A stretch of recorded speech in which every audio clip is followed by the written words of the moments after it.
Twin flame relationship ഒരു love relationship ആണോ?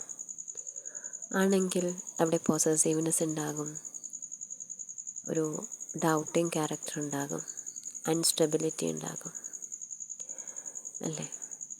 സ്വന്തമാക്കണം എന്നൊരു തോന്നലുണ്ടാകും. പക്ഷേ ഒരു ട്വിൻ ഫ്ലെയിം റിലേഷൻഷിപ്പിൽ ഇതൊന്നും ഉണ്ടാകാൻ പാടില്ല. വളരെ പ്യുവറായിട്ടുള്ള സ്നേഹം മാത്രമാണ് ഉണ്ടാകേണ്ടത്. സ്വന്തമാക്കാൻ ശ്രമിക്കാത്ത, സംശയിക്കാത്ത,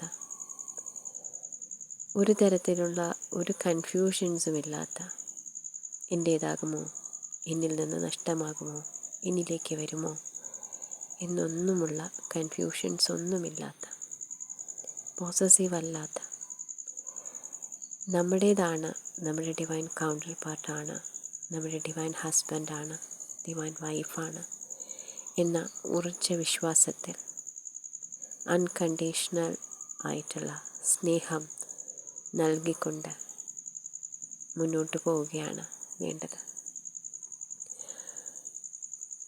മനുഷ്യ ശരീരത്തിൽ നിൽക്കുന്ന നമുക്ക് ഇതൊക്കെയും ചിന്തിക്കാവുന്നതിലും അപ്പുറത്തേക്കാണ്. എത്രയായാലും സ്വന്തമാക്കുവാൻ തോന്നും. അവിടെ നമ്മുടെ സ്ഥാനത്തേക്ക് മറ്റൊരു വ്യക്തി വന്നു എന്നറിയുമ്പോൾ ആകുലതകളുണ്ടാകും.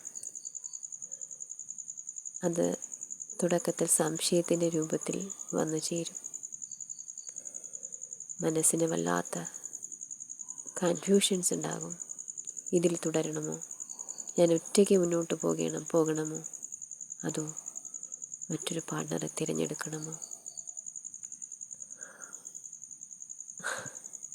നമുക്ക് ഒരു പോസസീവ്നെസ് വരും എന്ന് കരുതി പോസസീവാക്കി കൈക്കുള്ളിലാക്കി കൊണ്ടു നടക്കുവാൻ സാധിക്കുകയുമില്ല. ഇത് വളരെയധികം വേദനാജനകമായ ഒരു കാര്യം തന്നെയാണ്. എന്തെന്നാൽ നമ്മൾ അൺകണ്ടീഷണലായിട്ട് സ്നേഹിക്കണം, ഒരു ഉപാധികളുമില്ലാതെ. സ്വന്തമാക്കാൻ ആഗ്രഹിക്കാൻ പാടില്ല, പോസസീവ്നെസ് പാടില്ല.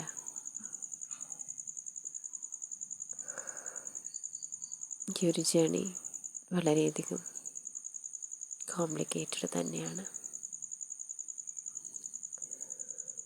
എല്ലാം ഡിവൈനിൽ സമർപ്പിച്ചുകൊണ്ട് നമുക്ക് മുന്നേറാം. Thank you all. Thank you so much.